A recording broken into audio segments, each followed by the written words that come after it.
Research, like life, is full of ups and downs, and that's fine.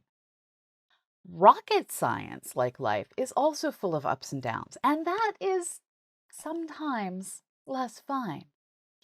In this episode, Eric Mattis is going to take a look at the Artemis rocket's not entirely perfect dress rehearsal, which NASA ran before Tuesday's launch attempt.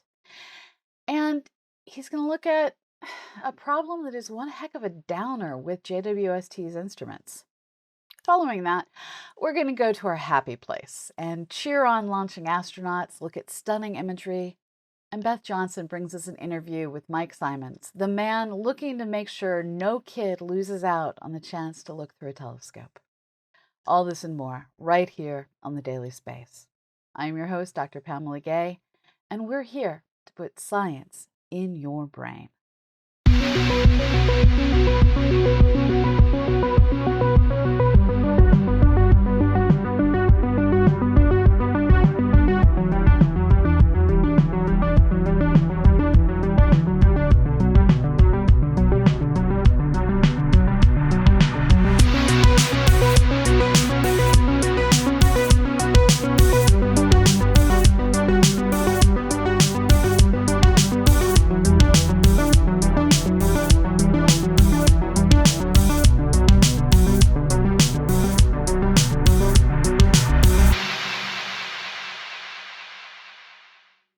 We keep talking about all the cool stuff that the JWST is discovering with its instruments. One of the more important instruments on JWST is the Mid-Infrared Instrument, or MIRI, a combination camera and spectrograph which supports 4 modes: imaging, imaging with a coronagraph, low resolution, and medium resolution spectroscopy. MIRI has its own dedicated cryo cooler to ensure a cold enough temperature for the very sensitive imagers to not pick up their own heat. To switch between all of these modes, MIRI has 3 selectable wheels, one with filters for the imager, and 2 with different filters and gratings for the spectrograph. A spectrograph splits the light coming from a target into its individual parts, creating a spectrum that can be analyzed to determine the chemical makeup of the object. Combined with the coronagraph, this technique has already been used to identify the atmospheres of exoplanets. All of the pieces of the instrument are working. However, one of the grating wheels used for medium-resolution spectroscopy is not functioning properly. On August 24th, the instrument was moving a grating wheel to get ready for another observation, and the observations team noted that the movement was slower than expected. Whatever increased the friction for the wheel is a cause for concern, and NASA assembled an anomaly review board on September 6th. In the meantime, JWST will not do any observations in this mode. We hope the issue is easily resolved. In a sign that international cooperation isn't completely dead, Soyuz MS-22 launched from Kazakhstan carrying an American astronaut and 2 Russian cosmonauts to the International Space Station in the early morning of September 21st. Russian cosmonaut Sergei Prokofiev was the only experienced member of the crew, as well as the Soyuz commander. For the 2 other astronauts, NASA's Frank Rubio and Roscosmos's Dmitry Petelin, this was their first trip into space. Dr. Rubio was selected as an astronaut in 2017. Dmitry was selected in 2012. 3.5 hours after launch, their Soyuz autonomously docked to the Rassvet module on the nadir, or Earth-facing side of the Russian segment of the station. The crew will stay on the ISS for the standard 6-month rotation before returning home. The crew they replace, Soyuz MS-21, will come back a week after Soyuz MS-22 arrives. The total crew on the station will therefore be 10, temporarily. In further good news, the next NASA crew rotation mission on SpaceX's Crew Dragon, Crew 5, is currently scheduled for early October of this year and will have a Russian cosmonaut named Anna Kikina on board. She will become only the 5th Russian female professional astronaut and 6th Russian woman overall to go to space, and the first Russian to fly an American spacecraft since STS-113 in 2002.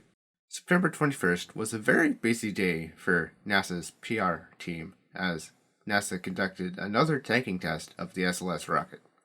This test was not a launch rehearsal, but focused entirely on loading the vehicle's core stage and second stage with propellant ahead of a possible launch attempt early next week. Exactly like last time, Liquid hydrogen fueling was stopped after only a few percent when a leak at the same seal between the ground and rocket was noticed. Unlike last time, they used a new procedure to load the very cold propellant extremely slowly into the rocket under low pressure, before ramping back up gradually the pressure. The goal of this new procedure was to keep the seal happy, which worked well, and the core stage was fully tanked and moved to replenish while maintaining a 0.5% concentration of hydrogen inside the fueling umbilical. Partway through the tanking process, the kickstart bleed on the hydrogen side was completed in all 4 engines. This procedure also caused problems during previous countdowns. During the bleed, the pressure on the seal increased, but the leak remained below the 4% limit. Once both tanks were full, the test team decided to proceed with filling the upper stage. After that process was completed, another chill down of the engines occurred, this time at higher pressure to fully prepare the rocket for flight. Both objectives were completed. Overall, the cryogenic loading test was a mixed bag. Some of the problems reoccurred, and then fixed themselves for reasons this team does not yet understand, so now they'll have to look at that data. Meanwhile, the fix they performed worked as expected. The new liquid hydrogen loading procedure kept the seal tight and the leak within limits.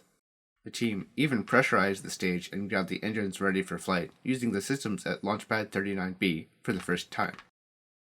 Other procedures worked before had problems this time. The launch team got all they wanted to do done, but they would have scrubbed the launch attempt anyway because of a slightly higher concentration of hydrogen they ignored during this test. The concentration would have caused an immediate abort for the day.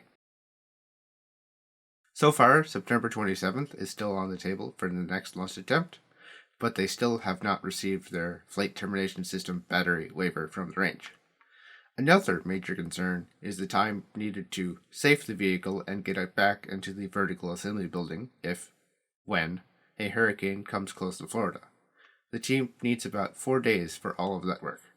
Hurricane Fiona is, fortunately, curving away from the U.S., but there will be other storms. This is Scrubtember, after all. Coming up next, we have fantastic new images from several different spacecraft, and later on, Beth will interview Mike Simmons from Astronomy for Equity about how we can help send telescopes to underprivileged students. Stay tuned. One of the greatest frustrations of the last many decades for many an astronomer and planetary scientist is the bandwidth we have with our robots. While it has been possible since Opie and Spirit landed in 2004 to build 3D imagery that mirrors exactly what a human on Mars would see, we just haven't had the literal bandwidth to rove the rovers around taking video and then get all that data back to Earth in a rational period of time. So we live with animated GIFs and move on. But what we can't do with a video camera, researchers are starting to figure out how to do from space. By combining images from the orbiting Mars Express and Mars Reconnaissance Orbiter with altitude measurements, researchers have built a 3D interactive map that lets you fly around like a drone and explore Jezero Crater. This is not the final VR-ready experience of my dreams, but it shows we're getting there. It gives me hope that I won't be retired before I can explore Mars with a tiny helicopter's eye view through a VR headset as I look for fossil outcrops. My dream remains alive. This work is presented at the European Planetary Science Congress by SHG Walter and their team. With the drop in price of VR headsets and advances in computing, 3D exploration of astronomical objects is becoming a cool new possibility that lots of folks are trying to figure out how to take advantage of. This includes school kids. Secondary school student Ryan Claremont has recently processed Hubble images of the Cat's Eye Nebula and combined it with images on the motion derived from spectra taken at the San Pedro Matre National Observatory in Mexico. Like a cop's radar gun, those spectra reveal motion. Claremont combined this data to create the first 3D model of this system. The Cat's Eye Nebula is a structure of gas and dust formed by the dying star that was exhaling its atmosphere. This system also appears to have had temporary jets that blew their own details into the structure.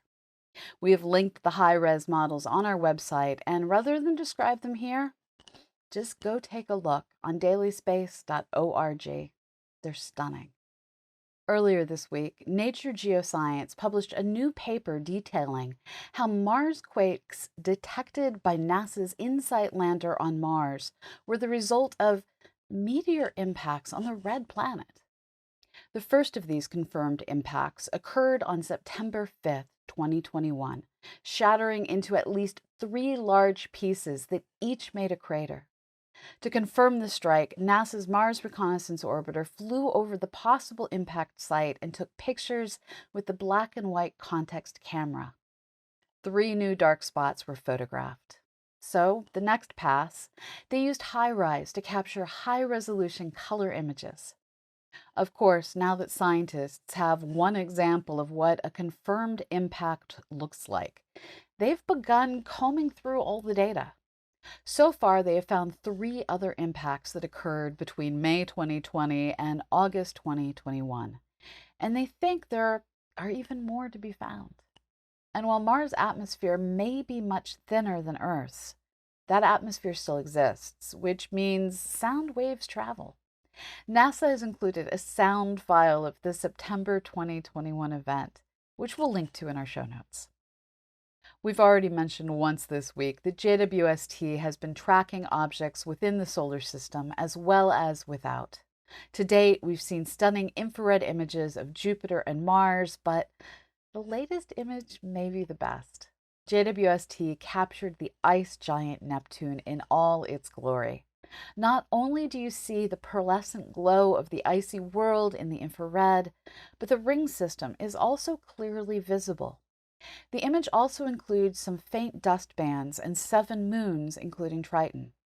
Honestly, I'm getting a little teary-eyed over these new images, especially the ones Judy Schmidt is posting. We'll have links to the entire set in our show notes at dailyspace.org. Go enjoy the wonder. And now, let's turn to Beth for this week's interview on how we can help students in Libya get telescopes. Stay tuned. Joining us today is Mike Simmons, the founder of Astronomy for Equity, an affiliate research scientist at the Blue Marble Space Institute of Science, and a member of the board of directors for the International Dark Sky Association. Mike is here to talk with us about a new crowdfunding campaign to bring telescopes to astronomy outreach students in Libya. Thank you for joining us, Mike. Thanks for having me. So, Mike, tell us about this program. What is Astronomy for Equity, and what is this new crowdfunding campaign that you have? Well, Astronomy for Equity is really an outgrowth of things I've done before founding Astronomers Without Borders 15 years ago, and then doing things there, building the community, and learning that the community was really interested in helping other people. That there, I traveled to places like Iran and Iraq and worked with people in Afghanistan and so on, and they just aren't able to get the telescopes and so on. And it started really with my connecting enthusiasts in Iran and the US. They couldn't get telescopes at all at the time. That's improved, but people here just really wanted to help them. And over time, I learned that we could do a lot of good things, but there are people who are marginalized either because they're in developing countries, they're isolated, they are women in STEM in paternalistic societies, or the blind and visually impaired or other disabilities, things like that. Everybody's interested in astronomy. Everybody's interested in what's up there, but not everybody has access. So it's just about providing opportunities for accessibility to give people a chance and introducing STEM, science, through astronomy. Now, in this case, we've just launched Astronomy for Equity, and our first crowdfunding campaign is for astronomy clubs in middle schools in Libya. And this can be problematic. Students start astronomy clubs and then they move on, and the telescope isn't used. In this case, there is a national NGO has over 700,000 followers on Facebook in Arab-speaking languages. They are partnering with the Ministry of Education. They've created a network of astronomy clubs. They are doing workshops. They have advisors and consultants. Everything is there. Sounds like they're doing great, but they can't get telescopes. And so this is the type of thing that I've seen a lot where there's just one thing missing. And that's the case for a lot of marginalized communities that just don't have access because of one thing. In the case of Astronomy for the Blind, which is another thing we're doing, they can think, they love this stuff, but they can't see it. They need tactile things. And Right. so that's the idea. So this campaign is just to get a few telescopes over there to Libya for these kids in a really good, scalable, sustainable program. That brings me to my next question. What other types of outreach activities, fundraising activities are you looking to do with Astronomy for Equity? Well, one of the main things, of course, is it's a startup. It's not funded. We need money. So in order to be able to do anything at all, so we do need to get donors. It's a scramble, you know, with nonprofits like this. It's always a chicken and egg problem. You can't do anything till you have money, and for the most part, you can't raise money until you show some sort of progress. Right. So I'm hoping, because of all the things I've done in Astronomers Without Borders, International Year of Astronomy before that, and 100 Hours of Astronomy, and the other 40 years or 30 years of doing astronomy leadership before that, that people will recognize these are things that we can get done because we've been doing it for years, and put their money in to help us. The other things, the one I mentioned in Nigeria, we have an education program using in Uganda, using astronomy to introduce STEM. Again, this is based at a university there. It's in different cities. Good programs like this, they don't do one-offs. They start workshops. They develop ways of doing things remotely where they need to. The problem is in Uganda, some of the places they want to do it, they can't do it remotely because there's no internet connection. You know, they're off the grid. There may not be electricity. And this is the thing. These students out there, they're going to look up at the sky. They're going to dream. They're going to be astronauts and scientists, and they know about this stuff. But how do you do it if you grow up in a place like that? And they need the opportunity, and the country needs them. That's the other thing. They need scientists and engineers and technologists and mathematicians. They need it to build their future. So, Mike, how can people assist you? Where can they go? Where do they find out more information? And how can they join your crowdfunding campaign? Well, the crowdfunding campaign is on Fundraiser, fundrazr.com. I hope you guys are going to share the links for us. Absolutely. They will be in our show notes. Yeah. And so you can go there. And we got a little slow start. Don't let that worry you. We've got a lot of PR coming out now, and this is going to succeed. And I'm hoping it'll go beyond these limits because we have a lot more to come. If they want to see about Astronomy for Equity, that's just astroforequity.org. Sign up for mailing list, which, you know, again, we just launched the website, so you'll be the first ones on there. But we're writing blogs and so on, and there is a donate button, donate button there. I'll give a free donut to anybody who donates, and we'll get Homer Simpson to do something. Donuts. And donuts. but we really can use donors at this point. We've had a few. But we need to reach out. Anybody that thinks this is valuable, please read the blogs, and they can contact me. They have ideas, questions, or piles of cash. Fabulous. Well, we look forward to having you there, and good luck on this campaign. We will make sure to get the word out to our community and ask them, obviously, guys, family, friends, our Astro community, our CosmoQuest community, please pass the word on so that we can extend astronomy resources around the world to people who might not otherwise have had them. And share the wealth. And it's important for people to recognize I've had donations of $1, and having a name up there that says, I support you, I've only got $1, that's worth a ton because other people see that.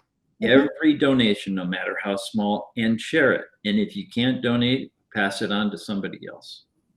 And we'll have links for all of that in our show notes at dailyspace.org, as well as on our Twitter and Facebook pages. So make sure everybody goes and checks that out. And thank you, Mike, for being here with us today, and good luck with everything. Thank you very much for your support. This has been The Daily Space. You can find more information on all our stories, including images, at dailyspace.org. As always, we're here thanks to the donations of people like you. If you like our content, please consider joining our Patreon at patreon.com/CosmoQuestX.